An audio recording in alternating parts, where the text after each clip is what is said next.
The one from Nairobi left at 2:30.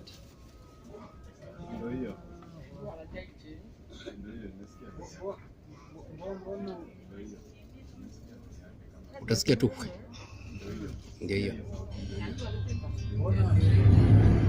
Yeah man, it's fun.